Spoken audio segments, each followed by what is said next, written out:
Hello students, GS vision की online classes में आपका फिर से स्वागत है।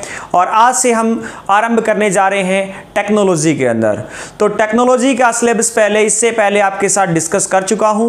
तो आज हम क्या करेंगे, स्पेस टेक्नोलॉजी से क्या करते हैं, शुरुआत करते हैं, यानी अंतरिक्ष प्रौद्योगिकी।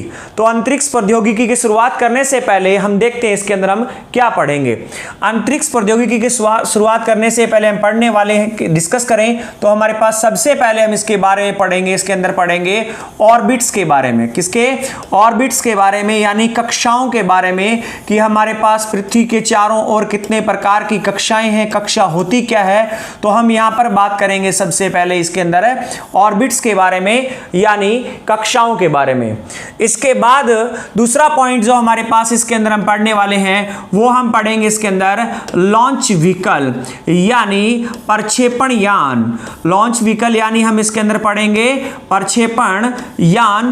प्रक्षेपण यान कौन कौन से हैं हमारे पास, जिस प्रकार से एग्जाम्पल के रूप में देखें तो हम इसके अंदर क्या है, एसएलवी के बारे में भी पढ़ेंगे। इसके अंदर हम पीएसएलवी के बारे में भी पढ़ने वाले हैं। इसी के अंदर हमारे पास क्या है, जीएसएलवी के बारे में हम यहाँ पर पढ़ेंगे, मार्क 3, इन सब के बारे में ज्ञान क्या, इन सब के बारे में पढ़ेंगे कि हमारे पास इसमें कौन सी स्टेज में कौन सा ईंधन भरा जाता है, इनकी क्षमता क्या है, इन चीजों के बारे में। इसके बाद तीसरा पॉइंट जो हम क्लास इसके अंदर पढ़ने वाला हैं वो हम पढ़ने वाले हैं सैटेलाइट्स। वो हम पढ़ेंगे सैटेलाइट्स, यानी उपग्रहों के बारे में।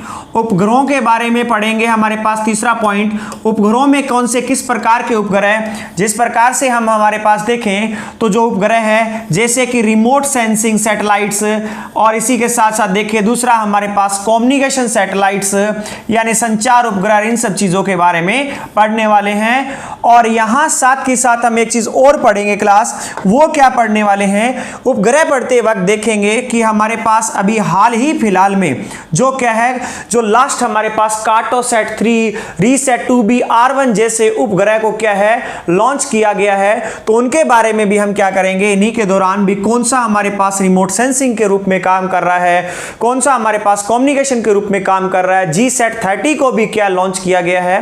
तो ये चीजें हम यहां पर पढ़ने वाले हैं। इसके बाद हमारे पास आता है अगला पॉइंट जो हम इसके अंदर पढ़ेंगे, वो पढ़ने वाले हम भारत के मिशन, यानी हमारे प्यारे भारत के जो भी मिशन है, यानी भारत के मिशन की बात करें तो कौन से भारत के मिशन में हम पढ़ने वाले हैं हमारे पास यहां पर, कि जैसे कि चंद्रयान प्रथम है, जैसे कि चंद्रयान प्रथम, चंद्रयान द्वितीय, मंगलयान, इन सब मिशंस के बारे में हम क्या करेंगे, स्पेस टेक्नोलॉजी के अंदर यहीं पर ही डिस्कस करेंगे। इसके बाद हमारे पास जो आएगा, इसके बाद हम अलग से पढ़ेंगे नेविगेशन। अलग से हम क्या पढ़ेंगे, नेविगेशन भी इसी के अंदर पढ़ेंगे। हमारे पास सैटेलाइट से जुड़ी हुई बात है, परंतु इसको हम क्या करेंगे, अलग से पढ़ेंगे यहां पर नेविगेशन। और एक पॉइंट और अगर हम इसमें ऐड करते हैं तो एक और पॉइंट जो हमारे पास होगा वो सबसे अंतिम में हम पढ़ने वाले हैं इसके अंदर, वो है हमारे पास स्पेस जंक।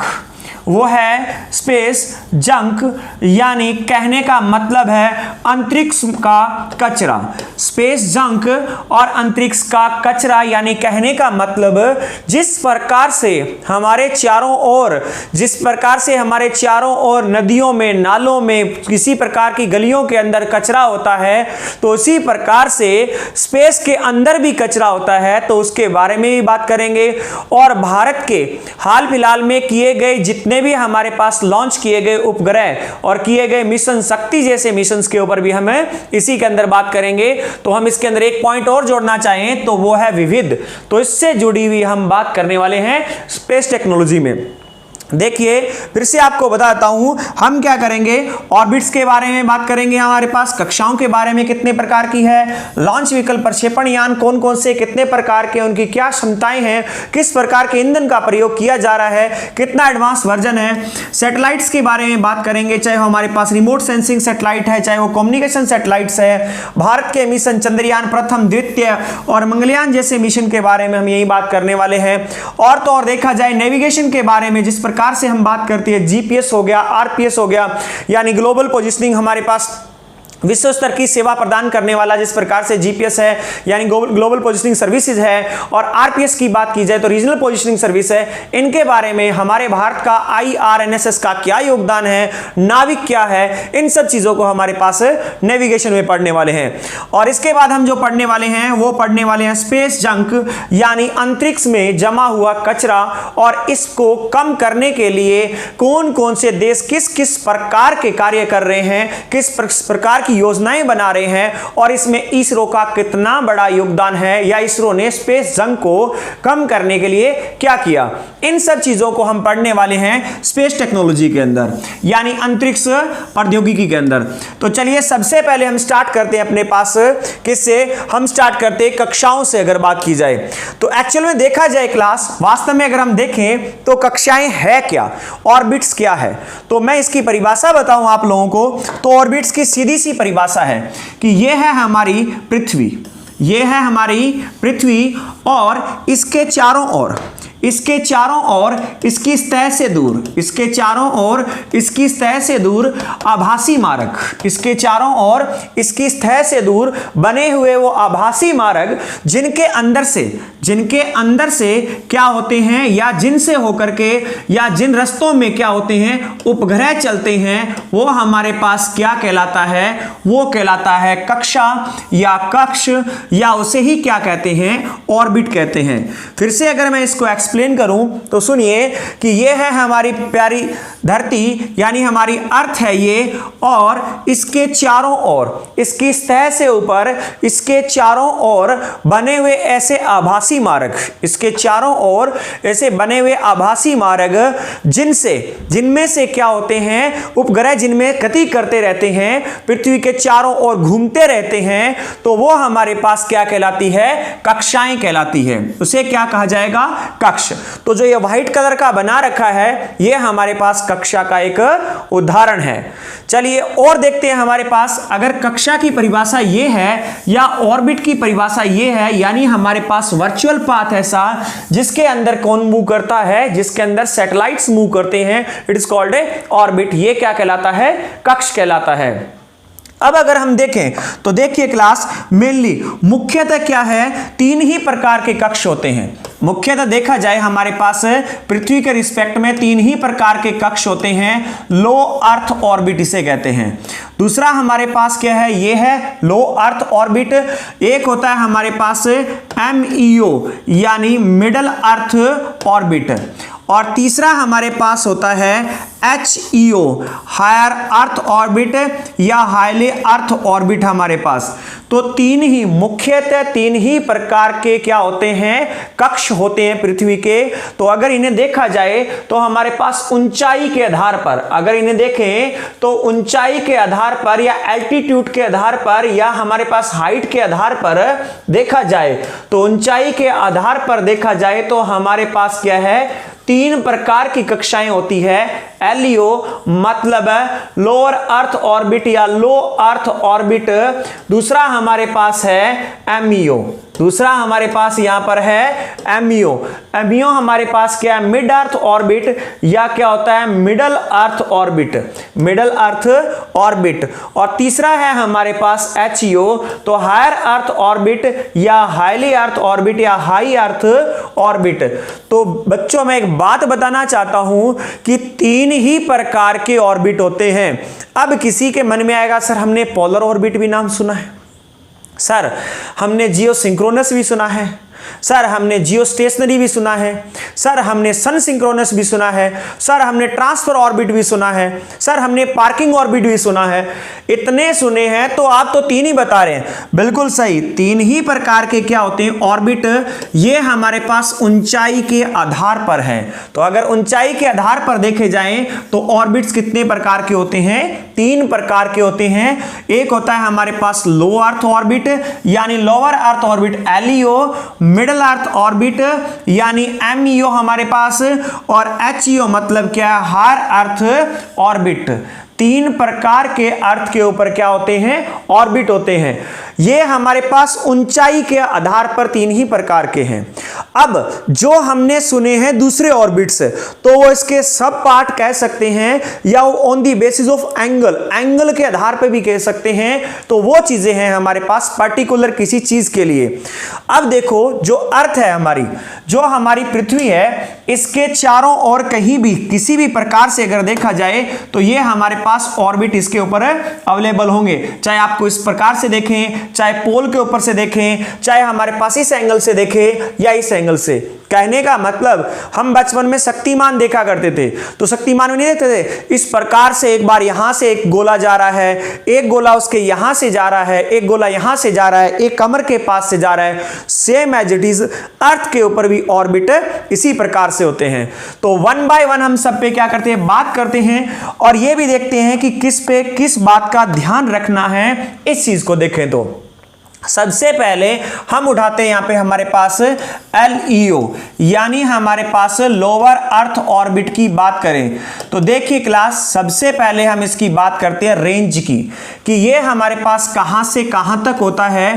तो अगर मैं आपको ये बात बताऊं, इसकी जो रेंज है वो हमारे अर्थ की सतह से क्या है 160 किलोमीटर की ऊंचाई से लेकर के 2000 किलोमीटर की ऊंचाई तक होती है। देखो जो यहां पर क्या है, बच्चों के मन में डाउट आते हैं वो भी ऑन दी स्पॉट ही मैं आपको बताता रहूंगा। किसी के मन में ऐसा डाउट भी आता है कि नहीं सर आप ऐसे क्या बात कर रहे हैं, हमने तो इस रेंज को सुना है कि 0 किलोमीटर से लेकर के हमारे पास या 0 से लेकर के 2000 तक होता है। भाई आपने बिल्कुल सही सुना है, ये इन पॉइंट ऑफ व्यू हमारे पास ज्योग्राफी के हिसाब से बोल सकते हैं, परंतु आप मुझे ये बताइए क्या हमारे पास धरती के ऊपर बिल्कुल पास ही में, बिल्कुल साथ ही में, बिल्कुल सटीक यहां पर चिपका करके क्या हम कोई सैटेलाइट छोड़ सकते हैं? नहीं छोड़ सकते हैं। तो वहां हमारे पास क्या है, किसी भी सैटेलाइट को छोड़ने के लिए क्या होता है, यहां देखा जाए किसी भी सैटेलाइट को छोड़ने के लिए कम से कम 160 किलोमीटर की ऊंचाई पर लेकर जाकर के हमें छोड़ना पड़ेगा। ऐसा क्यों? उससे पहले हम नीचे क्यों नहीं छोड़ सकते सर? उससे नीचे हम अगर छोड़ेंगे तो देखिए हमारे पास यहां पे डिस्टरबेंस बहुत होता है। जो हमारे पास ट्रोपोस्फीयर है, यानी हमारे पास क्या है, जो पृथ्वी है इसके ऊपर जो हमारे पास वायुमंडल की सबसे निचली परत है, इसके अंदर डिस्टरबेंस बहुत होता है। डिस्टरबेंस किस प्रकार का? एक तो हम ये कह सकते हैं कि हमारे पास इसमें क्या होता है, आंधी तूफान ऐसी चीजें चलती रहती है। एक ये देख सकते हैं कि एरोप्लेन वगैरह नीचे उतरते रहते हैं, भले ही वो समताप मंडल में चलते हो। नीचे आने के लिए तो हमारे पास इसी से तो आएंगे, क्षोभ मंडल से तो आएंगे। तो क्षोभ मंडल वगैरह में इनके अंदर, समताप मंडल में इनके अंदर इसलिए नहीं रखे जाते क्योंकि इनमें भी यहां भी ट्रैफिक चलता है। ऊपर समताप मंडल में हमारे पास क्या है, एरोप्लेन चल रहे हैं, उससे नीचे क्षोभ मंडल में क्या है, एरोप्लेन नीचे भी उतरते हैं, ऊपर नीचे से ऊपर जाने के लिए उड़ते भी है, हेलीकॉप्टर वगैरह उड़ते रहते हैं। तो इस प्रकार से किसी भी चीज को देखने के लिए इसे क्या है 160 किलोमीटर की ऊंचाई कम से कम निर्धारित करनी है। अब कई बार आप कुछ बुक्स में देखेंगे तो आपको एक आंसर और भी मिल जाता है राइटर की तरफ से अपना 400 किलोमीटर से लेकर के 2000 किलोमीटर तक, तो भी कोई दिक्कत नहीं है, तो भी कोई दिक्कत नहीं है। परंतु ध्यान रखिए जो सबसे ज्यादा मान्य जो रेंज है अपने पास 160 किलोमीटर से लेकर के 2000 किलोमीटर की ऊंचाई तक की ही मान्य है। ठीक है जी, लोअर अर्थ ऑर्बिट की रेंज तो हमने देख ली कि सर ये वाला है, इतनी है। तो ये बताइए कि हमारे पास जो लोअर अर्थ ऑर्बिट है इसमें जो सैटेलाइट उड़ेंगे, जो सैटेलाइट चलेंगे हमारे पास, उड़ेंगे क्या, जो सैटेलाइट मूव करेंगे तो वो किस प्रकार के होंगे? तो देखिए इसके लोअर अर्थ ऑर्बिट के अंदर जो सैटेलाइट छोड़े जाते हैं वो अधिकतर होते हैं हमारे पास रिमोट सेंसिंग सैटेलाइट। कौन से होते हैं? Remote sensing satellites. Remote sensing satellites क्या होते हैं अभी बात करने वाले हैं, या क्या कह सकते हैं अर्थ ऑब्जर्वर। कौन से?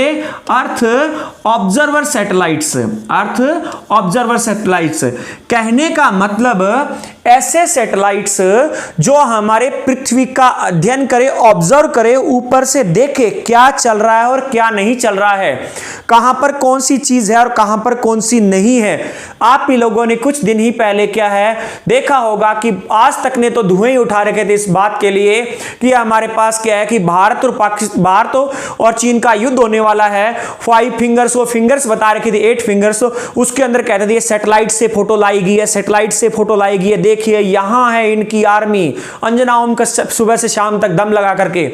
तो वो जो फोटो कैप्चर की जा रही थी तो वो किससे की जाती थी?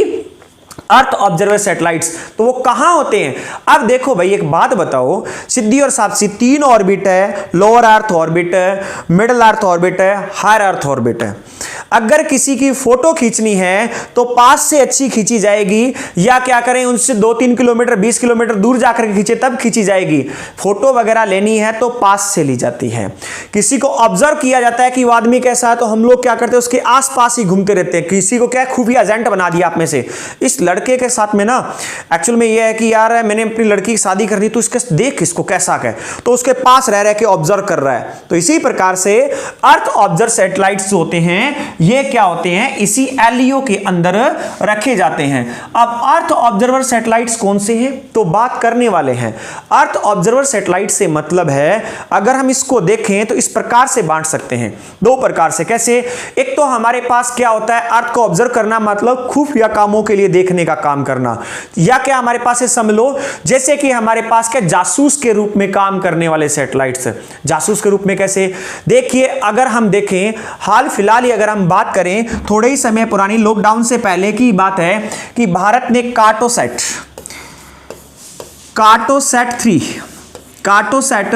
3 सैटेलाइट लॉन्च किया। ठीक है, एक हमने यही देखा कि एक क्या किया गया था रीसेट 2BR1। करंट अफेयर का अलग से पढ़ाया जाएगा, यहां सिर्फ एग्जांपल ले रहा हूं। रीसेट 2BR1 ये सैटेलाइट भी लॉन्च किया। ये कैसे सैटेलाइट है? ये सैटेलाइट है कि हमारे ऊपर से क्या है पृथ्वी को जो हमारे भारत की जो धरती आती है उसकी क्या है फोटो कैप्चर करना, उसकी क्या है फोटो कैप्चर करने के काम आते हैं। तो देखिए जो हमारे पास यहां एलईओ में रखे जाते हैं वो किस प्रकार के रिमोट सेंसिंग सैटेलाइट्स या अर्थ ऑब्जर्व सैटेलाइट्स जो क्या करते हैं पृथ्वी के अध्ययन के काम में आते हैं, इस प्रकार के सैटेलाइट्स को छोड़ा जाता है। एक पॉइंट और देखिए क्लास इसके अंदर एक हमारे पास क्या होता है, एक आपने सुना होगा कि आईएसएस। अगर हम बात करें आईएसएस यानी इंटरनल स्पेस स्टेशन, ये कई देशों ने मिलकर के क्या है अपना स्टेशन बना रखा है वहां पर है जिसमें 6 साइंटिस्ट हमेशा रहते हैं। वो उपग्रह के तरह इस प्रकार से वो स्टेशन क्या करता है चारों ओर पृथ्वी के चक्कर काटता रहता है। तो यानी अंतरिक्ष में रह करके साइंटिस्ट वहां से क्या करते हैं अध्ययन करते हैं। परंतु जितने भी देशों ने मिलकर के बनाया है वो तो हम आगे बात करने वाले हैं, परंतु इसके अंदर हमारे भारत का कोई योगदान नहीं है। हमारा भारत ने इसमें कोई भी पार्टनरशिप नहीं है। ये यूएसए, कनाडा, चाइना, रशिया इन जैसे देशों का यहां पर क्या सहयोग से बनी हुई है। तो ध्यान रखिए जो आईएसएस इंटरनल स्पेस स्टेशन जो ये है ये धरती के 400 किलोमीटर ऊंचाई पर क्या है इसी ऑर्बिट के अंदर छोड़ी गई है। अगर ये हमारी पृथ्वी की सतह से 400 किलोमीटर ऊंची है तो आप आइडिया लगाइए ये कौन से ऑर्बिट में आती है। लो अर्थ ऑर्बिट में तो आती है, क्योंकि अभी अभी तो हमने रेंज लिखी है कि हमारे पास 160 से 2000 किलोमीटर, यही आपको 400 से 2000 किलोमीटर। परंतु मैंने आपको बात बता दी कि सबसे सटीक आंसर अगर हमारे पास लगाना हो इनमें से तो ये सबसे बढ़िया वाला आंसर यहां पर है। अब और सुनिए एक बात महत्वपूर्ण, एलईओ के बारे में सुनते सुनते यहां सिर्फ और सिर्फ एक बात बता दूं, यहां सिर्फ और सिर्फ एग्जाम्पल बता रहा हूं आप लोगों को। यह नहीं है कि आईएसएस कंप्लीट करवा दिया, आईएसएस को हम आगे पढ़ेंगे अलग से भी। इसकी स्पीड कितनी है, 92 मिनट्स के अंदर पूरे अर्थ को एक राउंड कर देती है, इसका वजन कितना है, कब बनाया गया, कौन से देश इसके सहयोगी देश हैं, सब बातें करेंगे। यहां सिर्फ एग्जाम्पल दिया है कि आईएसएस एलईओ में है। तो देखिए हमारे मोदी जी हमेशा एक चीज के लिए लगे रहते हैं और हमारे क्या के सिवान जी हैं जो चेयरमैन है हमारे इसरो के, वो हमेशा गगनयान के बारे में नाम सुन रहे होंगे। आप लोगों ने ये नाम सुना होगा कि गगनयान मिशन। तो गगनयान मिशन 2022 जो ये वाला मिशन, इसमें भी हमारे पास क्या है हमारे 3 3 एस्ट्रोनॉट्स। कई बार गलती होती है, सर हमने तो 4 सुना है। नहीं भैया, वो ट्रेनिंग पे 4 गए हुए हैं, जो उसके लिए केयर नामक केबिन बनाया गया, जगह ही 3 की, एक को छत पे थोड़ा ही बिठा करके लेके जाएंगे, तो 3 जाएंगे उसमें। तो गगनयान नामक मिशन जो है हमारे पास 2022 में जो हमें भेजने हैं हमारे 3 एस्ट्रोनॉट्स या क्रू मेंबर को अंतरिक्ष के अंदर 7 से 8 दिन स्टडी के लिए, तो वो भी पृथ्वी कौन से ऑर्बिट में जाएगा? लोअर अर्थ ऑर्बिट के अंदर। यही 400 से 600 किलोमीटर की ऊंचाई तक की अभी तक प्लानिंग है। तो ये है हमारे पास लोअर अर्थ ऑर्बिट। स्पीड से क्या करते हैं, एक रिकैप मारते हैं। लोअर अर्थ ऑर्बिट क्या हमारे पास रेंज देखी जाए तो इसकी 160 किलोमीटर से 2000 किलोमीटर की रेंज है। और अगर वैसे देखा जाए, आप 0 किलोमीटर से 2000 किलोमीटर पड़ी होगी, तो इसका मैंने आपको विवरण दिया कि ये हमारे पास मान्य क्यों नहीं है। कई किताबों में आपको 400 से 2000 किलोमीटर मिल जाती है, कोई दिक्कत नहीं, इसको भी याद रखिए। परंतु सबसे प्रमाणित जो डाटा है हमारे पास, जो मान्य डाटा है, जिसे साइंटिस्ट मानते हैं, यहाँ जो ऑर्गेनाइजेशन इसरो नासा मानती है, 160 से 2000 किलोमीटर को मानती है। ये हमारे पास इसमें किस प्रकार के सैटेलाइट छोड़े जाते हैं? इसमें रिमोट सेंसिंग अर्थ ऑब्जर्वर सैटेलाइट्स होते हैं। और हमारे पास एग्जांपल देखा जाए, कार्टोसैट, रीसैट 2BR1, ये हमारे पास रिसेंटली पिछले 2019 और 20 के अंदर जीसैट जो हमारे पास जीसैट 30 नहीं सॉरी कार्टोसैट और रीसैट जो है ये हमारे पास छोड़े गए, जो है हमारे पास यहां पर है, ये किसमें? एलईओ के अंदर ही है। और अगर हम बात करें आईएसएस इंटरनेशनल स्पेस स्टेशन, ये भी पृथ्वी की सतह से लगभग 400 किलोमीटर की ऊंचाई पर ही घूमता रहता है। तो इसका मतलब अगर हम एक और पॉइंट देखें, हमारा गगनयान 2022 या 2022 मिशन जो है, ये भी कहां पर हमारे पास ये जाएंगे? जो हमारे क्रू मेंबर्स हैं या हमारे एस्ट्रोनॉट्स हैं या साइंटिस्ट हैं, ये कहां जाएंगे? ये भी एलईओ के अंदर जाएंगे। तो ये है प्यारे बच्चों लो अर्थ ऑर्बिट। ये हमारा है लो अर्थ ऑर्बिट, जिसके बारे में हमें बात करना चाह रहे थे। ठीक है, तो अब एक काम करते हैं, जितना बड़ा है उसको एक बार स्पीड से रिकॉल यहां करते हैं। देखिए हम पढ़ रहे हैं ऑर्बिट्स, यानी कक्षाएं। कक्षाएं क्या है? ये देखिए कक्ष क्या है, जो हमने अभी भी बात किया, पृथ्वी के चारों ओर अंतरिक्ष में बनाया गया एक आभासी मार्ग, जिसमें उपग्रह क्या गति करते हैं, वो हमारे पास क्या कहलाते हैं? कक्ष या ऑर्बिट या कक्षाएं। पृथ्वी के कक्ष जो है मेनली 3 ही है हमारे पास। ये किसके आधार पर है? ऊंचाई के आधार पर इन्हें 3 भागों में बांटा गया है। 3 भागें क्या है? एलईओ, लो अर्थ ऑर्बिट। अब देखिए हमारे पास इसके मैं कुछ और चीजें बताता हूं आप लोगों को। जो लो अर्थ ऑर्बिट है ना, इसको आप कई जगह एनईओ भी पढ़ेंगे। अब ये एनईओ क्या है भैया? ये है कि नए नए नाम कुछ भी दे दो, नियर अर्थ ऑर्बिट। ठीक है, आप यहां क्या देख रहे हैं? एमईओ देख रहे हैं आप। इसे क्या है? IM हमारे पास आईईओ भी पढ़ेंगे। आईईओ क्या है सर? Intermediate earth orbit. भाई इंटरमीडिएट मध्यस्थता ही तो होती है, तो मिडिल में यही तो है हमारे पास। और ये हमारे पास क्या है? हाई अर्थ ऑर्बिट है, जो हमारे पास अपर जो अर्थ ऑर्बिट है या सबसे लास्ट अर्थ ऑर्बिट से या सबसे ऊंचाई पे पाया जाता है, तो ये वाला है। तो ये देखिए यहां देख सकते हैं हम लोग, ये ऑर्बिट्स का डायग्राम देख पा रहे होंगे आप लोग यहां पर। चलो इसको थोड़ा नीचे लेकर के आते हैं और इसको थोड़ा बड़ा करके देखते हैं। और क्या हमारे पास लो अर्थ ऑर्बिट का ही हो भले हमारे पास, पर तो ये देखिए यहां पर क्या है? ये हमारे पास अर्थ ऑर्बिट्स का है। अब बात करते हैं हमारे पास दूसरा पॉइंट, हमने एलईओ पे बात कर ली है।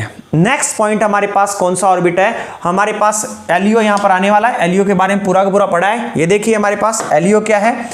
एलईओ जी यह कक्ष पृथ्वी के धरातल से 160 से 2000 किलोमीटर की ऊंचाई पर पाया जाता है।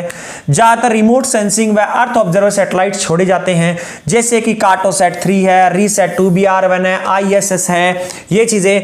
और भविष्य में क्या भारत छोड़े जाने वाला गगन मिशन यान जो है, ये भी क्या करेगा? इसी में स्थापित करेगा। एक मोस्ट इंपॉर्टेंट नोट और देखिए यहां पर क्या है हमारे पास, कुछ देश अपने आंतरिक कम्युनिकेशन को बढ़ाने के लिए एलईओ में कम्युनिकेशन सैटेलाइट्स भी डाल देते हैं।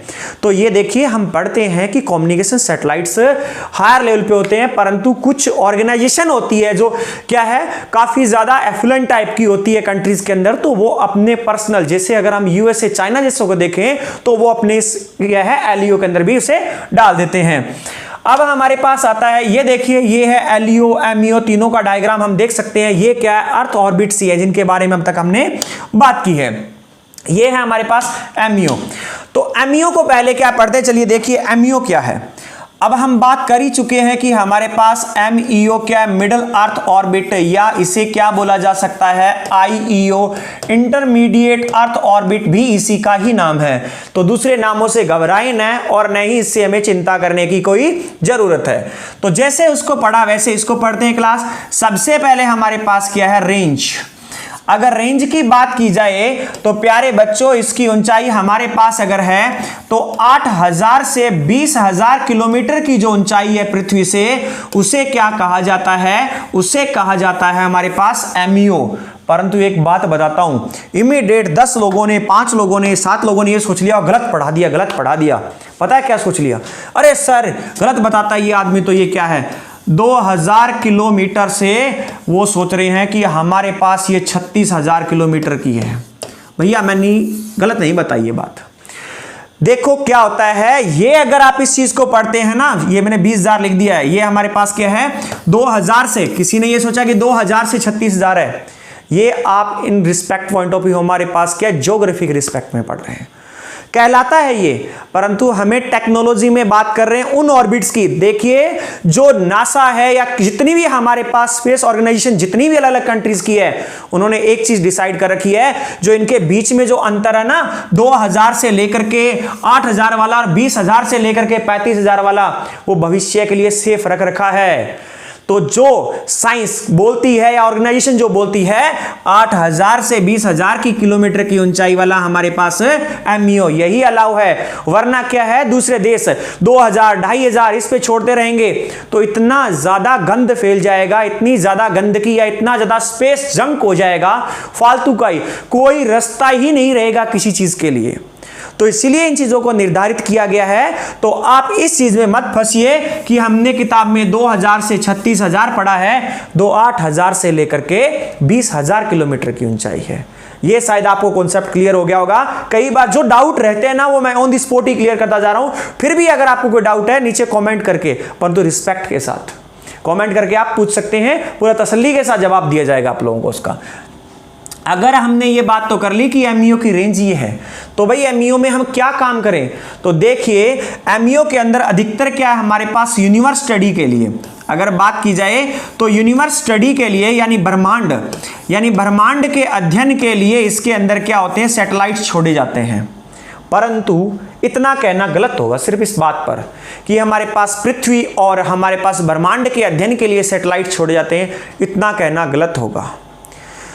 कुछ कंट्रीज क्या करती है, अपना जो भी नेविगेशन सिस्टम है, अपना नेविगेशन सिस्टम जो है वो भी क्या करती है, इसी के अंदर ही स्थापित कर दी है।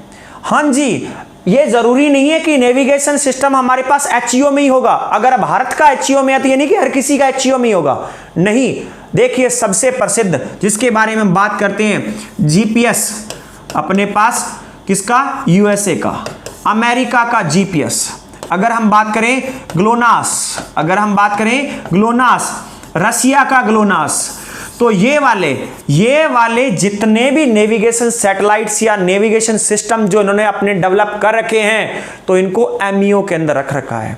आपको 8000 से 20000, यही है कि ग्लोनास आपको 20101 किलोमीटर पे मिल जाएगा। यही GPS सिस्टम है अपने पास, ये भी आपको 19000 के करीबन की ऊंचाई पे मिल जाएगा। तो सिर्फ इतना कहना ये गलत होगा कि हमारे पास MEO है, उसके अंदर सिर्फ यूनिवर्स के अध्ययन के लिए ही कुछ किया जा रहा है। नहीं जी, जो हमारे पास नेविगेशन सैटेलाइट्स बड़ी बड़ी कंट्रीज हैं, उन्होंने अपने, चाहे वो GPS हैं चाहे वो RPS हैं, GPS अभिप्राय हमारे पास क्या है, ग्लोबल पोजिशनिंग सर्विसेज, यानी विश्व स्तर की सेवा देने वाले जो है हमारे पास है सेवाएं हैं। और RPS का मतलब क्या है, रीजनल पोजिशन सर्विस, यानी जो क्षेत्रीय स्तर की सेवाएं देने वाले हैं। तो वो वाली चीजें भी यहां पर क्या है, इसी में स्थापित है। तो MEO को इतना हल्का मत समझिए, MEO हमारे लिए फिर भी बहुत ज्यादा महत्वपूर्ण है। परंतु ध्यान रखें, किसी के मन में ये आ रहा होगा कि सर GPS क्या है, तो भाई मैंने अभी तक नेविगेशन थोड़ा ही पढ़ाया है, सिर्फ और सिर्फ एग्जाम्पल दिए जा रहे हैं। इस चीज का ध्यान रखिए, जो यहां पर आपको एग्जाम्पल दिए जा रहे हैं, तो ये मत समझना कि ये वाला कंप्लीट कर दिया। सिर्फ और सिर्फ इस समय हम पढ़ रहे हैं MEO यानी IEO, इंटरमीडिएट हमारे पास ऑर्बिट है जो। तो ये हमारे पास कौन सा था, इंटरमीडिएट ऑर्बिट, या हमारे पास मिडल अर्थ ऑर्बिट हमारे पास है, अर्थ का ऑर्बिट है। इसके बाद बारे में बात करते हैं। अब देखिए हमारे पास एमईओ है, यही बताया गया है। देखते हैं यहां पर, स्टडी भी कर लेते हैं। मिडल अर्थ ऑर्बिट, या आप यहां पर क्या आईईओ भी लिख सकते हैं। मैंने आपको यह बताया कि अलग अलग नाम होते हैं। यह हमारे पास इंटरमीडिएट अर्थ ऑर्बिट है। यह क्या है, 8000 से लेकर के 20000 किलोमीटर की ऊंचाई पर पाया जाता है। इस कक्ष में छोड़े गए पृथ्वी और ब्रह्मांड के अध्ययन के या प्रयोग में आते हैं, परंतु कुछ देश अपने क्षेत्रीय जीपीएस या अपने वैश्विक स्तर के क्या है, क्षेत्रीय स्तर के जीपीएस स्तर के, अमेरिका जैसे जो हैं, ये क्या करते हैं, अपनी प्रणाली को इसी में एमईओ में स्थापित करते हैं। जैसे मैंने बोला जीपीएस अमेरिका का, ग्लोनास रशिया का, तो ये किसमें है, एमईओ के अंदर स्थित है। परंतु अभी भी बोल रहा हूं, नाविक जो हमारे प्यारे भारत का है, नाविक एचईओ के अंदर है, हायर अर्थ ऑर्बिट के अंदर है नाविक। ये ऐसे कैसे, तो होता क्या है इसमें, हल्की सी बात बता रहा हूं, बाकी यहां पर हम क्या अर्थ ऑर्बिट्स पढ़ रहे हैं, नेविगेशन के दौरान बात करेंगे। एक्चुअल में क्या होता है, पैसा बचाने के लिए थोड़ा, अगर थोड़ी ऊंचाई पे ले जाएंगे, ज्यादा एरिया कवर होगा, number of satellites come use होंगे, थोड़ी क्वालिटी तो गिरेगी but number of satellites come use होंगे। अब ये कि यूएसए जैसे की बात करें, इनके पास ऑलरेडी इतना ही ज्यादा पैसा है, तो अगर ये एमईओ की सबसे लोअर रेंज में भी लगाएं, तो इनके अगर 10-12 सैटेलाइट या 5-7 सैटेलाइट एक्स्ट्रा लग जाए, कोई फर्क नहीं पड़ता, परंतु क्रिस्टल क्लियर दिखेगा उसमें। परंतु हमें जो मतलब है उससे हमारा काम चल जा रहा है। अगर हम बात करें हमारे पास नेक्स्ट, अगर हम नेक्स्ट बात करते हैं तो हमारे पास क्या आता है, नेक्स्ट के अंदर हमारे पास आता है एचईओ। तो भाई एचईओ क्या है हमारे पास, भाई 36,000 किलोमीटर की ऊंचाई से, अगर इस प्रकार से वैल्यू देखें, 35,876 किलोमीटर की ऊंचाई पर जो हमारे पास इससे ऊपर जो पाया जाता है, वो हमारे पास क्या होता है, एचईओ होता है। और अधिकतर इसमें संचार उपग्रहों का प्रयोग किया जाता है। और जैसे कि हम बात करें डिश टीवी के लिए, या हम बात करते हैं कि हमारे पास न्यूजीलैंड में क्या वर्ल्ड कप हो रहा है, देख उसे भारत भी रहा है, तो ये जो सब चीजें हैं हमारे पास, कम्युनिकेशन, संचार या दूरदर्शन, ये सब चीजें आती है हमारे पास, इसके लिए क्या होता है, एचईओ में स्थापित किए जाते हैं। तो फिर से मैं एक बार रिकॉल करवा देता हूं, अर्थ के 3 ही ऑर्बिट होते हैं। कौन से, lower earth orbit, middle earth orbit और हायर अर्थ ऑर्बिट। किसी के मन में आएगा तो फिर पोलर ऑर्बिट क्या है, ट्रांसफर ऑर्बिट क्या है, जियोसिंक्रोनस क्या है, जियोस्टेशनरी क्या है। देखो बच्चों, ऊंचाई के आधार पर यही होते हैं, बाकी इसको एंगल के आधार पर बोल सकते हैं। कोई हमारे पास क्या है, पैरेलल चल रहा है इक्वेटर के, तो कोई टिल्ट यानी एंगल से क्या थोड़ा सा टेढ़ा हो रखा है, कोई पोल के ऊपर से जा रहा है, तो ये चीजें हमारे पास किस में आती है, वो दूसरे हैं। तो ये 3 ऑर्बिट्स थे हमारे पास अर्थ के, वो कौन से थे, ये 3। अब देखिए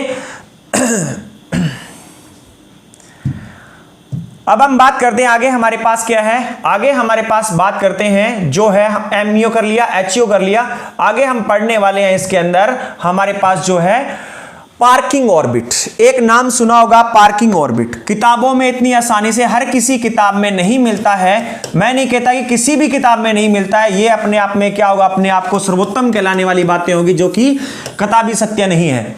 तो अगर हम बात करें पार्किंग ऑर्बिट क्या है, एक होता है पार्किंग ऑर्बिट, एक होता है ट्रांसफर ऑर्बिट। देखिए क्लास, बड़े ध्यान से समझिए, यहां से क्वेश्चन कई बार बनता है।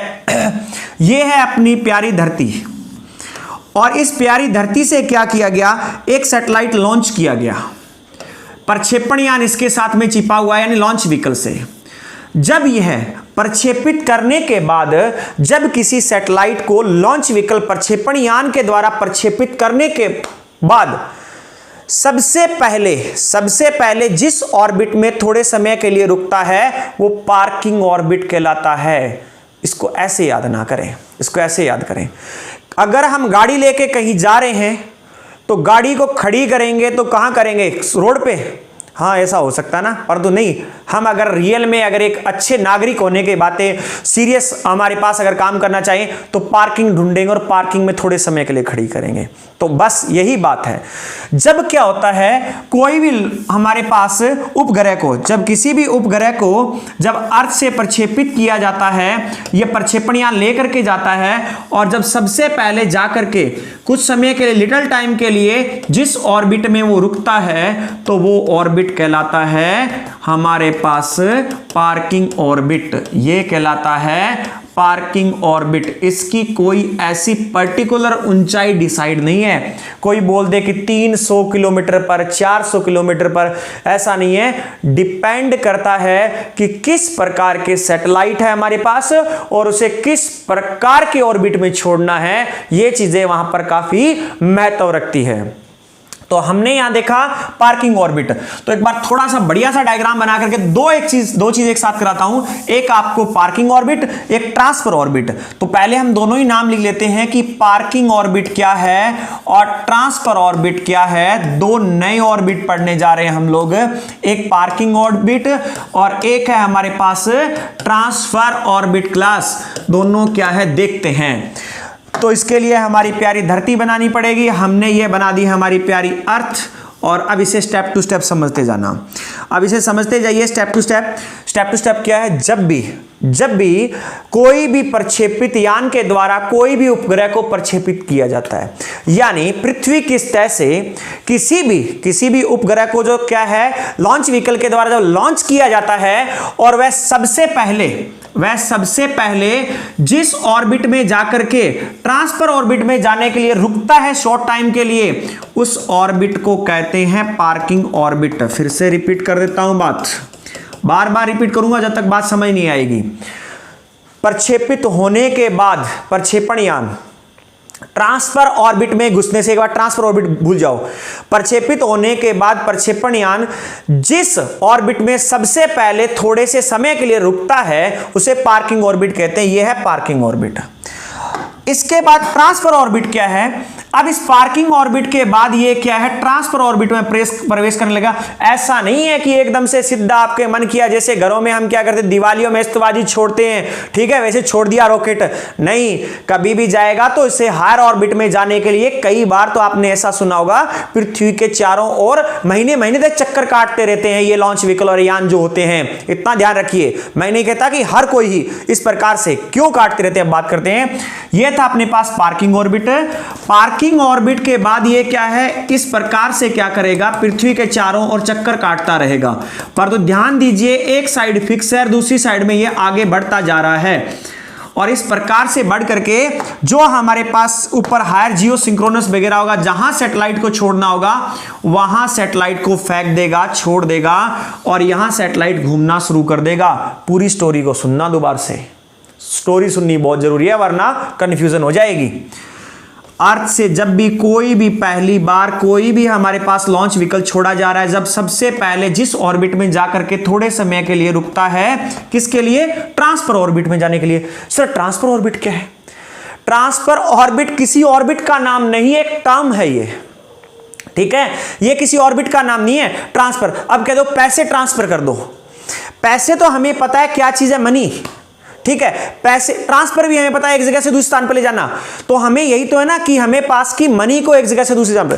ट्रांसफर ऑर्बिट जब क्या है यहां हमारे पास घूम रहा है, ये हमारे पास लॉन्च व्हीकल लेकर के या सैटेलाइट समझ लो, फिर जब ये क्या आगे बढ़ने के लिए, दूर जाने के लिए क्या एक ऑर्बिट से दूसरे ऑर्बिट में प्रवेश करता है, इस प्रकार से इस जो ये प्रोसेस है, ये रिएक्शन है, क्रिया है, इसे क्या ट्रांसफर ऑर्बिट कहा जाता है। और जब लास्ट में, सबसे लास्ट में क्या है, सबसे बड़े वाले में ऑर्बिट में छोड़ देगा, चाहे वो जियो सिंक्रोनस है, चाहे वो जियो हमारे पास स्टेशनरी है।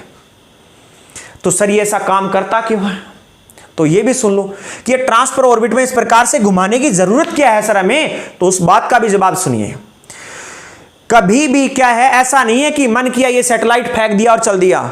सैटेलाइट्स के अंदर इस चीज का ध्यान रखना पड़ता है कि हमारे पास अगर वो जियो स्टेशनरी सैटेलाइट है तो उसका जो समय काल होगा, जितने समय में पृथ्वी अपने ध्रुव पे एक चक्कर काटती है अपनी दूरी पे, उतने समय में सैटेलाइट को काटना पड़ेगा। तो उसे इस रफ्तार से फेंकना पड़ेगा बाहर कि जिस रफ्तार से वो इस गैस स्पीड को अचीव कर सके। तो उसके लिए क्या होता है, एक बात बताता हूं आप लोगों को, कोई भी चीज के लिए स्पीड पाने के लिए क्या होता है, आपने गोला फेंक देखा है, इस प्रकार से देखा होगा ना, दूर गोला फेंकना कैसे फेंकते, देखो एक बार सभी देखो इधर, गोला फेंकने वाला क्या करता है, इस प्रकार से ऐसे ऐसे करके पहले घूमता है 2-3 बार और लास्ट में फेंकता है। वो क्या कर रहा है, जिस रफ्तार से उसे फेंकना है उस रफ्तार को अचीव करना चाहता है। और छोड़ो, एक गजब एग्जांपल देखो, देखो अभी देखो, सभी देखो एक बार, बॉलर है, बॉलर क्या ऐसे आएगा फेंक देगा बॉल, फेंक दी नहीं, वो रफ्तार बनाने के लिए हाथ को इस प्रकार हिला करके 3-4 बार फेंकेगा। इट मीन वो भी क्या कर रहा है, हाथ यहां पास में था फिर लंबा बढ़ा करके वो भी ऑर्बिट चेंज करने, रफ्तार पाने के लिए। जी बिल्कुल, ट्रांसफर ऑर्बिट में सैटेलाइट इसलिए बार बार यहां पर लॉन्च व्हीकल घूमता रहता है कि वो रफ्तार प्राप्त करने के लिए, कि जिस रफ्तार से हमें क्या करना है, सैटेलाइट को जियो सिंक्रोनस या जीएसओ या जीटीओ के अंदर छोड़ना है, हमें जीएसओ के अंदर, वो रफ्तार प्राप्त करने के लिए यूज करता है। अब आ जाओ फिर से परिभाषा में, नहीं समझ आया कोई दिक्कत नहीं, कोई लफड़ा नहीं है, बार बार समझाऊंगा जब तक समझ नहीं आएगा। अब हम परिभाषा लिखेंगे तो हमें बात समझ आ जाएगी। अब हमारे पास देखिए पार्किंग ऑर्बिट क्या है। पार्किंग ऑर्बिट वह पहला ऑर्बिट जिसमें हमारे पास कोई भी सैटेलाइट को लॉन्च व्हीकल लेकर के उड़ता है तो सबसे पहले लिटिल टाइम के लिए रुकता है, तो वो हमारे पास क्या है, पार्किंग ऑर्बिट कहलाता है। पार्किंग ऑर्बिट में वो इसलिए रुकता है कि वो ट्रांसफर ऑर्बिट में प्रवेश कर सके। ट्रांसफर ऑर्बिट क्या है, ट्रांसफर ऑर्बिट ये है जी, सैटेलाइट पृथ्वी के चारों ओर ऑर्बिट में बढ़ते हुए ऑर्बिट को ट्रांसफर करते हुए बार बार चक्कर काटता रहता है। वो लॉन्च व्हीकल है किसके लिए, उस एक गति को प्राप्त करने के लिए जिस गति से उसे क्या करना है, सैटेलाइट को अंतरिक्ष में छोड़ना है। तो ये हुई हमारे पास ट्रांसफर ऑर्बिट की परिभाषा और पार्किंग ऑर्बिट की परिभाषा। अब देखते हैं, बात करते हैं, यही बात हमें दे रखी है। देखिए क्या यहां दे रखा है, पार्किंग ऑर्बिट। यहां हमें क्या दे रखा है, पार्किंग ऑर्बिट। पृथ्वी के धरातल से प्रक्षेपण यान, पृथ्वी के धरातल से लॉन्च व्हीकल जो हमारे पास के द्वारा किसी उपकरण का प्रक्षेपित करवाने के बाद अंतरिक्ष में वह पहली कक्षा जहां प्रक्षेपण यान को कुछ समय के लिए रोका जाता है, तो वह कक्षा पार्किंग ऑर्बिट कहलाती है। जो मैंने आपको बताई है वही बात यहां पर लिखी गई है। अब हम बात करें ट्रांसफर ऑर्बिट क्या है।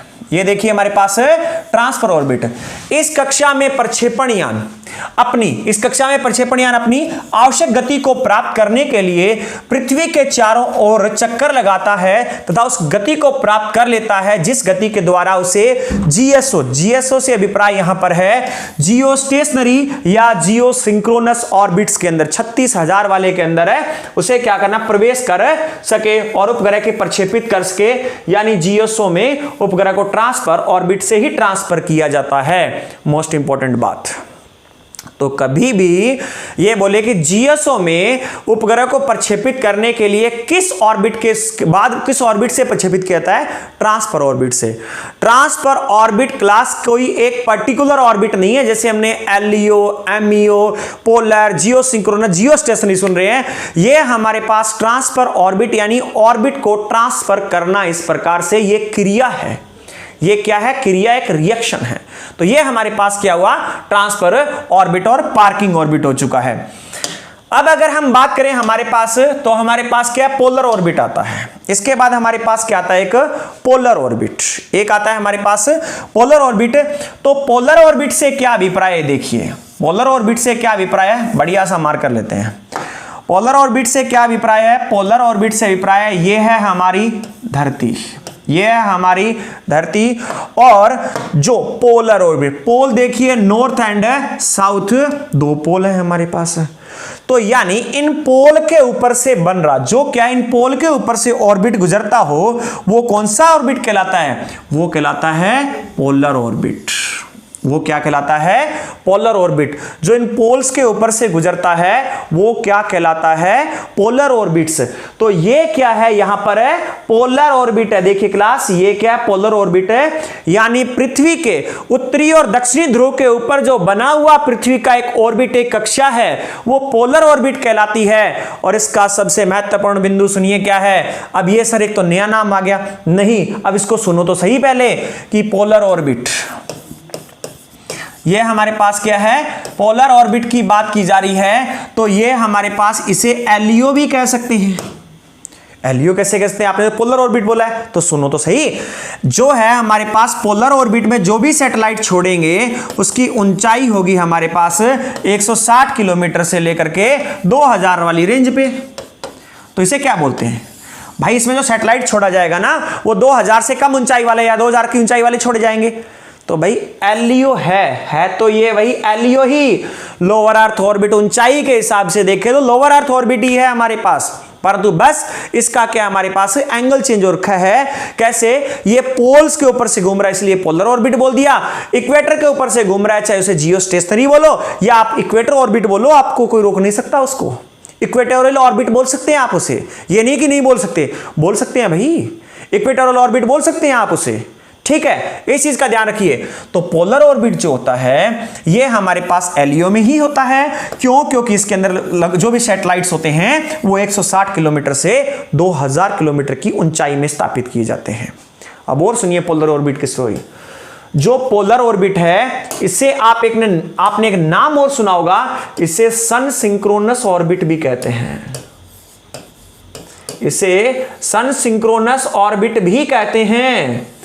सन सिंक्रोनस क्यों कहते? इतना तो देख लिया, पढ़ लिया कि सन सिंक्रोनस ऑर्बिट कहते हैं, परंतु दिक्कत तब आई सन सिंक्रोनस कहते क्यों हैं, बस यही बात बताने जा रहा हूं। क्योंकि इस ऑर्बिट के अंदर सैटेलाइट्स को अगर छोड़ते हैं तो वो सैटेलाइट्स क्या करेंगे, हमारे जिस जगह के लिए छोड़ा है वहां पर ये सैटेलाइट होगा पूरे दिन में, वहां सैटेलाइट प्रेजेंट होगा जहां पर सूर्य की सबसे अधिक धूप पड़ती है। कहने का मतलब जहां जहां सूर्य जा रहा है वहां वहां ये बिल्कुल जाएगा उसके साथ में, वहां ये क्या करेगा, उसके साथ में घूमता हुआ जाएगा। यानी ये सूर्य के रिस्पेक्ट में स्थिर हैं, स्टेबल हैं। अगर हमारे पास स्टेबल से अभिप्राय ये है कि देखो मैं यहां पर हूं और यहां पर ये लाइट है, यहां पर ये बोर्ड है और हम कहते हैं पृथ्वी घूमती है, तो भैया मैं ये क्यों नहीं घूम रहे? इसलिए नहीं घूम रहे कि जिस रफ्तार से इस पृथ्वी पे खड़ा हुआ मैं घूम रहा हूं उसी रफ्तार से ये चीजें घूम रही है, दोनों की रफ्तार सेम है तो मुझे स्थिर लग रही है, परंतु वास्तव में तो पृथ्वी घूम रही है, हम सब घूम रहे हैं, परंतु हमें पता क्यों नहीं चलता? क्योंकि हमारे चारों तरफ की आसपास की जो चीजें हैं वो सेम गति से ही घूम रही है, तो हमें क्या लग रहा है, फिक्स लग रहा है ये चीज। ठीक है, तो यहां इसे सन सिंक्रोनस इसलिए कहते हैं क्योंकि यह सूर्य के साथ साथ रहता है। सीधी भाषा में, देसी भाषा में सुनना चाहो तो यह सुन लो, सूर्य के साथ सीधा सीधा ये साथ साथ रहता है। कैसे? जहां पर भी दिन में सूर्य की सबसे अधिक धूप पड़ेगी वहीं पे ही ये सैटेलाइट प्रेजेंट रहते हैं, इसलिए इन्हें सन सिंक्रोनस सैटेलाइट कहते हैं। इसीलिए इन्हें सन सिंक्रोनस सैटेलाइट कहते हैं, क्योंकि जहां सूर्य की सर्वाधिक सबसे ज्यादा धूप पड़ती है जिस समय, वहीं पर ही हमारे पास ये क्या कहलाते हैं, वहीं पे प्रेजेंट होते हैं। मान लो कैसे, और सुन लो, अपना दिल्ली पे यहां पर छोड़ा गया सैटेलाइट तब भी आएगा जब दिल्ली के ऊपर सबसे ज्यादा धूप का समय होगा।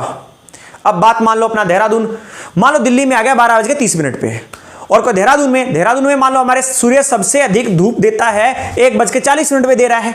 साइंटिफिकली सेट करके वो बताएंगे कितना, मैंने तो ऐसे अप्रोक्सीमेट में लिया है। तो यहां किस समय प्रेजेंट होगा, इस समय जिस समय सबसे अधिक धूप पड़ रही है, तो ये सूर्य के रिस्पेक्ट में स्थिर और स्टेबल रहते हैं। इसलिए इस प्रकार के जो हमारे पास जो सैटेलाइट्स होते हैं उन्हें सन सिंक्रोनस कहते हैं। इस प्रकार के सैटेलाइट्स को क्या कहते हैं, सन सिंक्रोनस कहते हैं। अब ऐसा क्यों सर? तो ऐसा तो एक चीज सुनो क्या है, इसके पीछे कारण ये है, भाई किसी चीज की फोटो लेनी है और आपके मोबाइल में फ्लैश नहीं है तो आप क्या करेंगे, जहां प्रकाश होगा वहीं जाके तो लेंगे, अंधेरे में ले लेंगे, नहीं ले पाएंगे ना, क्योंकि है ही नहीं। तो इसी प्रकार से जो यहां उपग्रह घूमते रहते हैं इसके अंदर, ये उपग्रह जो घूमते रहते हैं इनके काम क्या है, अर्थ ऑब्जर्वर, एलईओ ही तो है, अर्थ ऑब्जर्वर है। जैसे एग्जांपल बात करें हमारे पास पोलर ऑर्बिट के अंदर अभी हमारे पास जो कार्टोसैट 3, ये भी पोलर ऑर्बिट में ही छोड़ा गया है। अगर आप इसको सही से पढ़ेंगे तो इसमें ये देखेंगे कि ये सन सिंक्रोनस है। और जी हमने अभी पढ़ा है, पीछे देख करके example reset 2BR1, reset 2BR1, ये भी हमारे पास सन सिंक्रोनस मिलेगा आप लोगों को। तो ये हमारे पास क्या है, पोलर ऑर्बिट की बात हो रही है। ये क्या हमारे पास पोलर ऑर्बिट है। अगर हम बात करें पोलर ऑर्बिट है तो इसको अगर देखना चाहते हैं आप लोग तो देख सकते हैं। आइए पोलर ऑर्बिट को देखना चाहते हैं तो किस प्रकार से है, ये डायग्राम से देख सकते हैं। ये क्या है, पोलर ऑर्बिट है, ये अपना पोलर ऑर्बिट है, इसको देखिए, ये पोलर ऑर्बिट है। यहां पर दिख नहीं रहा होगा, ठीक है, तो एक काम करते हैं, इसको साइड में लेते हैं इस बार, और साफ कर लेते हैं इसको। अब देखते हैं, अब दिखेगा, देखिए आराम से, कोई दिक्कत नहीं है।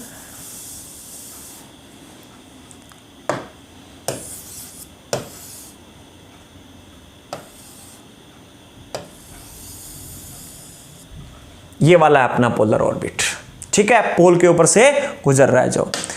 अब इसकी परिभाषा के बारे में पढ़ लेते हैं कि हमारे पास क्या है।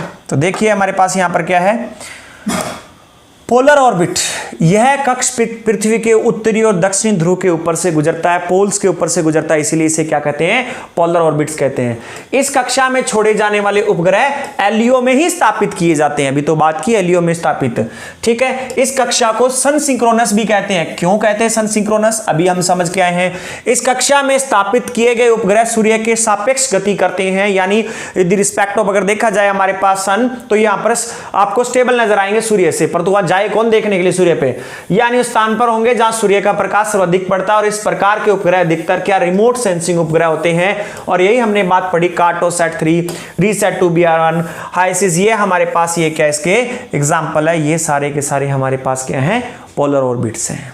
पोलर ऑर्बिट्स के क्या हैं, उपग्रह सैटेलाइट्स हैं। यहां तक बात क्लियर हुई, ठीक है। आगे हम बात करते हैं। अगर आगे हम बात करें तो हमारे पास क्या है, इसके बाद दो और ऑर्बिट बचते हैं। वो कौन से ऑर्बिट है, तो देख लीजिए। इसके बाद हमारे पास आता है, एक आता है जियोस्टेशनरी, एक हमारे पास आता है जियोस्टेशनरी, और एक हमारे पास ऑर्बिट आता है जियोसिंक्रोनस। जियोस्टेशनरी और जियोसिंक्रोनस, अब इनमें क्या अंतर है, अगर देखा जाए तो दोनों हमारे पास एचईओ ही है। समानता देख लीजिए, सबसे पहले एचईओ ही है, हायर अर्थ ऑर्बिट है, हायर अर्थ ऑर्बिट है। यानी कहने का मतलब यहां से एक बात तो स्पष्ट हो गई कि दोनों के दोनों जो ऑर्बिट हैं वो हमारे पास लगभग 36,000 किलोमीटर की ऊंचाई से आरंभ हो रहे हैं। वही 35,700 हमारे पास क्या है, 35,876 किलोमीटर, 75 किलोमीटर वाली दूरी से ये क्या हो रहे हैं, स्टार्ट हो रहे हैं, यानी लगभग 36,000 किलोमीटर की। तो इनमें फिर हमारे पास अलग क्या है, अगर अलग की बात करें तो हमारे पास क्या है, ये बना लेते हैं हमारी प्यारी धरती, ये है हमारी अर्थ, और इसके यहां पर क्या है, इक्वेटर नजर आ रहा होगा आपको, पर तो एक्चुअल में वास्तव में ऐसे तो होती नहीं है, तो टिल्ट हो रखी है धरती, तो टिल्ट हो रखी है, तो हम भी ऐसे ही बना लेते हैं। कहीं पे बाद में डायग्राम देखें और उसमें क्या कंफ्यूज हो जाए, तो ये मान लेते हैं हमारे पास ये है हमारी प्यारी धरती, और इसके ऊपर ये मान लेते हैं हमारे पास क्या है, इक्वेटर।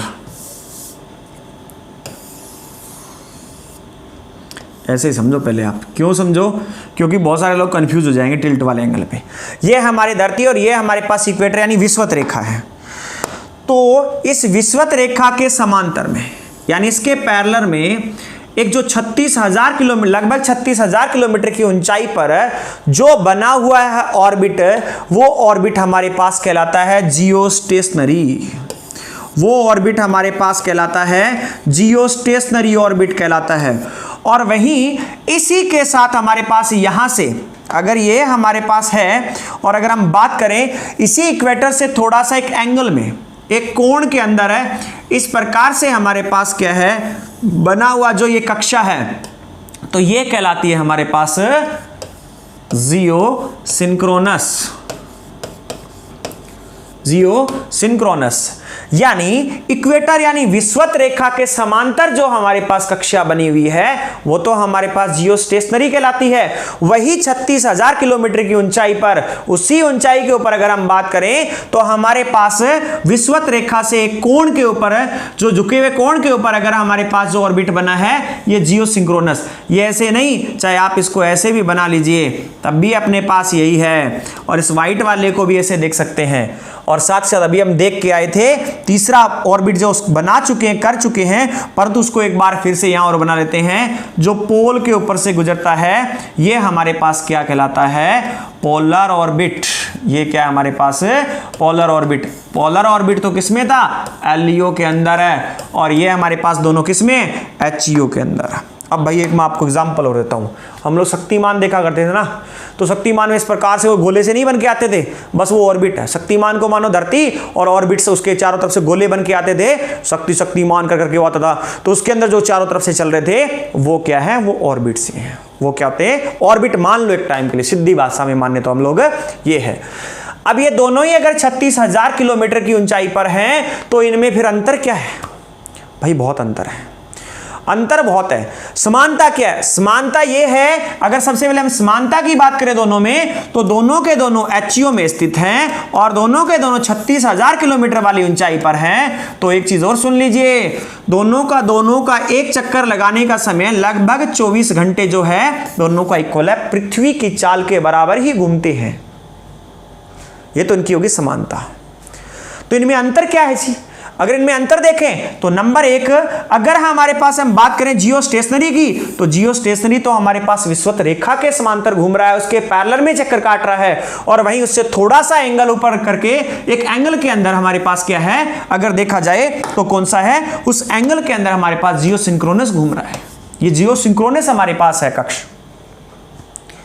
तो क्यों, ये इसलिए क्योंकि हायर एल्टीट्यूड उच्च अक्षांश तक भी क्या करना होता है, संचार, कम्युनिकेशन, यानी कम्युनिकेशन पहुंचाने के लिए भी ये सहायक होते हैं। अभी हाल ही फिलहाल में कुछ समय पहले अगर रिसेंटली देखा जाए, GSAT-30 सैटेलाइट जो लॉन्च किया गया है ना, वो जियो सिंक्रोनस में ही छोड़ा गया है। वो किसमें, जियो सिंक्रोनस में ही छोड़ा गया है। तो ये हमारे पास क्या है, जियो स्टेशनरी और जियो सिंक्रोनस है। हम यहां बात कर रहे हैं, देखिए जियो स्टेशनरी, अगर जियो स्टेशनरी की बात करें तो ये देखिए जियो स्टेशनरी ऑर्बिट हमारे पास क्या है, एक मिनट, ये जियो स्टेशनरी, यह कक्ष पृथ्वी के धरातल से लगभग 36,000 किलोमीटर की ऊंचाई पर पाया जाने वाला वही कक्ष है, और इस कक्ष में गति करने वाले उपग्रहों का अपना एक चक्कर लगभग 24 घंटे में, यानी पृथ्वी की रफ्तार से ही पूरा करते हैं, यानी पृथ्वी से देखने पर ये स्थिर दिखाई देते हैं। मैंने आपको एग्जाम्पल दिया था अभी, अगर कोई दो चीजें अपनी रिस्पेक्ट में सही चल रही है तो अपने आप में क्या होगी, वो स्थिर दिखाई देगी। मैंने बताया कि मैं यहां पर, पृथ्वी हमारी घूम रही है, तो भाई मैं भी तो घूम ही रहा हूं, ये कंप्यूटर भी तो घूम ही रहा है, एलईडी भी तो घूम ही रही है, स्क्रीन बोर्ड हमारे पास घूम ही तो रहे हैं, पर तू मुझे भी घूमते हुए दिखाई क्यों नहीं दे रहे, क्योंकि जिस रफ्तार से ये चल रहे हैं, जितने टाइम इंटरवल में ये जितना एरिया का जितना टाइम ले रहे हैं ये पूरा एक में, उतना टाइम ही तो मैं ले रहा हूं, तो चीजें क्या स्थिर दिखाई देती है। भाई आप एक काम करो, दो ट्रेनें एक साथ, बिल्कुल एक साथ चला दो और उनके अंदर से देखोगे तो कोई ट्रेन चलती हुई नजर नहीं आएगी, दोनों स्थिर नजर आएगी। तो यही बात है। तो ये जो सैटेलाइट्स होते हैं, इनका जो समय काल है वो 24 घंटे है। तो अब एक यहां पर क्वेश्चन जनरेट होता है, उस क्वेश्चन को मैं खुद ही बता दूं, ऑफलाइन में तो पूछ लेते हैं, ऑनलाइन में पूछ नहीं पाते हैं, मैं पूछ लेता हूं। इसका मतलब तो ये होना चाहिए कि हमारे पास जो इस जियो स्टेशनरी में सैटेलाइट चल रहा है, जो सैटेलाइट है जियो स्टेशनरी में, और जो हमारे पास इसकी जो स्पीड है वो हमारी धरती के स्पीड के बराबर ही तो होगी। इसका मतलब ये सत्य है या असत्य है? असत्य है, बिल्कुल असत्य है। भैया यहां पर एक बात का ध्यान रखिए, 24 घंटे समय इक्वल है, स्पीड इक्वल नहीं है। क्यों? क्योंकि पृथ्वी को अगर देखा जाए तो इसे अपने पास अपने आप में घूमना है, तो इसके पास जो बनने वाला ऑर्बिट अपना खुद का है वो कम, और ऑर्बिट 36,000 किलोमीटर ऊंचाई पर है, तो दोनों में अंतर आएगा। नहीं बात समझ आई? होता है लफड़ा यहां पर। ठीक है, हम बात करते हैं, इस बात को बताता हूं कैसे। इस बात में ना कंफ्यूजन होती है। देखो क्या है, अपने पास एक गोला है, ये एक गोला है, ये अपने ग्राउंड दोनों, ठीक है। और इन ग्राउंड में क्या करते हैं, एक धावक लगा दिया हमने यहां पर, एक एथलीट यहां भाग रहा है और दूसरी ये बैंगनी कलर वाला यहां घूम रहा है। एक बात बताऊं, अगर ये दोनों रफ्तार से, एक रफ्तार से चलेंगे तो क्या ये हमारे पास दोनों एक साथ दिखेंगे? नहीं। तो यही बात है, जो हमारी पृथ्वी घूम रही है, जिस रफ्तार से घूम रही है, अब देखो अंदर वाले को एक राउंड कंप्लीट करने में कम समय लगेगा, उससे ये राउंड कंप्लीट करने में क्या लगेगा, ज्यादा समय लगेगा, अगर दोनों सेम स्पीड से चल रहे हैं। अगर भाई दोनों का टाइम मैं इक्वल कर दूं कि भाई दोनों के टाइम सेम लगने चाहिए, तो इन बाहर वाले को बहुत स्पीड से घूमना पड़ेगा। तो ध्यान रखिए इस पॉइंट का, पृथ्वी की जो घूमने की जो चाल है अपनी धुरी पे, उससे बहुत ज्यादा स्पीड से क्या होता है, 36,000 किलोमीटर वाला क्या होता है, उसमें लगा हुआ सैटेलाइट, उस ऑर्बिट कक्ष में लगा हुआ सैटेलाइट घूमता है। सैटेलाइट की और पृथ्वी के अपनी धुरी पे घूमने की दोनों चाल कभी भी समान नहीं हो सकती, परंतु दोनों समय समान है, दोनों समय समान हैं, दोनों समय इक्वल है। तो उस समय को, उसे एक को, सैटेलाइट को जो हमारे पास दूरी उससे घूम रहा है 36,000 किलोमीटर ऊपर, उससे ज्यादा एरिया या ज्यादा लंबाई में ज्यादा दूरी तक चलना पड़ेगा। पृथ्वी को अपनी दूरी पर घूमने में कम चलना है, कम घूमने हैं, तो इतने समय में 24 घंटे बराबर तो उसकी रफ्तार ज्यादा होगी। इस चीज को ध्यान रखिए। यानी अगर ये पूछा जाए, इस चीज को सीधा लिख लीजिए हमारे पास, टाइम ऑफ सैटेलाइट के द्वारा गेन किया गया is equal to time of earth rotation. तो हमारे पास क्या है, बोथ आर इक्वल।